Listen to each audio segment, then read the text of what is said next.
जब छोटे chicks farm पर आते हैं तब वे बहुत ज़्यादा नाजुक होते हैं। वे अपने शरीर की गर्मी खुद नहीं बना पाते, इसीलिए उन्हें शुरू के दिनों में एक्स्ट्रा गर्मी देनी पड़ती है। इसी को ब्रूडिंग कहते हैं। ब्रूडिंग का मतलब है चिक्स को सही गर्मी, पानी, खाना और साफ जगह देना। इन सब का इंतज़ाम कैसे करना है, चलो मैं बताता हूँ। अब आप एक पेन और पेपर लेके बैठिए और जो भी चीज़ें मैं बता रहा हूँ आपको वो आप नोट कर लीजिए, लिख लीजिए ताकि आपको याद रहे। सबसे ज़रूरी चीज़ है सही टेम्परेचर। पहले दिन से लेकर 7वें दिन तक टेम्परेचर लगभग 32 से 35 डिग्री होना चाहिए। अगर टेम्परेचर कम हो तो चिक्स ठंड से बीमार हो जाएंगे और अगर टेम्परेचर ज़्यादा होगा तो वो कमज़ोर हो जाएंगे।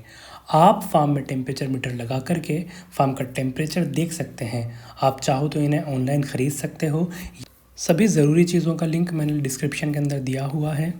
अगर आपके पास टेम्परेचर मीटर नहीं है तो आप चिक्स को देखकर भी समझ सकते हो। अगर सब हीटर के पास भीड़ बनाकर बैठे हैं, इसका मतलब ये है कि उनको ठंड लग रही है। अगर सब दूर दूर भाग रहे हैं, इसका मतलब ये है कि ज़्यादा गर्मी है फार्म के अंदर। अगर सब आराम से इधर उधर चल रहे हैं, इसका मतलब ये है कि टेम्परेचर सही है।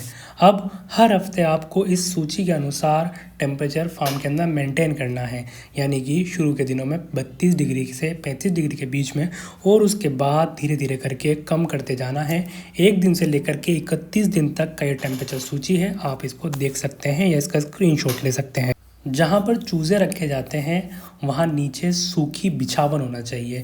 इस बिछावन को लिटर बोलते हैं, जैसे कि भूसा, चावल का छिलका या लकड़ी का बुरादा। इससे ज़मीन की ठंडक और गीलापन बच्चों तक नहीं पहुँच पाता। अगर ज़मीन गीली होगी तो बच्चे बीमार जल्दी होंगे और ज़्यादा बीमारी फैलेगी, बदबू आएगी और चिक्स कमज़ोर हो जाएंगे। इसीलिए रोज़ चेक करो कि ये लिटर सूखा है या नहीं। शुरू के 2-3 दिनों में आपको इस बिछावन के ऊपर अखबार या पतला कागज़ बिछाना है। इससे चूज़ों को चलने फिरने में आसानी होती है और हर रोज़ इन अखबारों को बदलना है, जिससे साफ़ सफाई बनी रहे और जो उनकी नमी है वो ख़त्म हो जाए।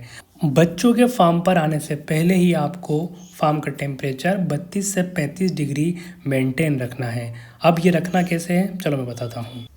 इसके लिए एक स्पेशल तरह के ब्रूडर्स आते हैं जिसके अंदर एक हीटिंग कोयल लगी हुई होती है जो गर्मी देती है और एक टेम्परेचर कंट्रोलर लगा हुआ होता है। उसके ऊपर टेम्परेचर लिखा हुआ होता है जैसे कि 35 डिग्री, और जब आप इसको 35 डिग्री टेम्परेचर सेट करते हैं तो फार्म का टेम्परेचर इस 35 डिग्री से ऊपर नहीं जाता। इसीलिए धीरे धीरे करके आप इस नॉब को कम करते करते जो भी दिन का टेम्परेचर चाहिए आपको वो मेंटेन रख सकते हैं। अगर आपके पास ये ब्रूडर नहीं है तो आप इसको ऑनलाइन ख़रीद सकते हैं, उसका लिंक भी डिस्क्रिप्शन में है।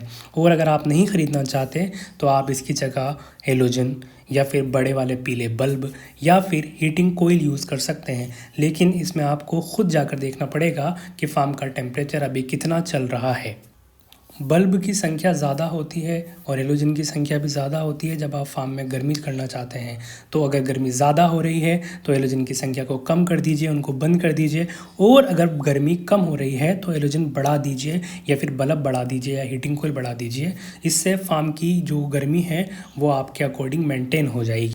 जब चिक्स फार्म पे आते हैं तो उसके आधे 1 घंटे के बाद उनको पानी दिया जा सकता है। पानी में आप ग्लूकोज जैसे कि गुड़ या फिर जो मार्केट में ग्लूकोज मिलता है वो आप मिला सकते हैं और विटामिन्स डाल सकते हैं। इससे उन्हें ताकत मिलती है और स्ट्रेस कम होता है। खाने के लिए हमेशा स्टार्टर फीड देना चाहिए। ये ख़ास खाना होता है जो चिक्स को जल्दी बड़ा करता है और रोग प्रतिरोधक क्षमता को थोड़ा बढ़ाता है। शुरू के 1-2 दिन आपको फीड ज़मीन पर ही फैलाना है। आप शुरू के 2-3 घंटे में इनको सूजी भी डाल सकते हैं या फिर फीड थोड़ा सा अखबार के ऊपर बिखेर सकते हैं। शुरू के 2 दिन आप फीड को अखबार के ऊपर ही बिखेरिए। जब वो खाना सीख जाए उसके बाद फीडर के अंदर फीड डालना स्टार्ट कर सकते हैं। और जो ड्रिंकर्स है ये वाले छोटे 1.5 लीटर वाले, ये आप रोज़ साफ़ करके इस्तेमाल करना है। जिस रूम में आपने चिक्स का ब्रूडर बनाया है वहाँ पर ताज़ी हवा आनी चाहिए, लेकिन बहुत तेज़ ठंडी हवा वहाँ नहीं आना चाहिए। चूज़ों को कम जगह में मत रखो, अगर जगह कम होगी तो फिर वो एक दूसरे के अंदर दब जाएंगे। और कमरा इतना बड़ा भी ना हो कि वहाँ पर आपका टेम्परेचर मेंटेन ही ना हो पाए। शुरू के 7 दिन की ब्रूडिंग सबसे ज़्यादा इम्पोर्टेंट है। यही चीज़ डिसाइड करती है कि आपके चिक्स कमज़ोर होंगे या मज़बूत। उम्मीद है आपको ब्रूडिंग समझ में आ गई होगी। चैनल को सब्सक्राइब कर लीजिए और अगर आपका कोई क्वेश्चन है, कुछ आपको सवाल पूछना है तो आप कमेंट बॉक्स में लिख सकते हैं, हम उसका जवाब ज़रूर देंगे।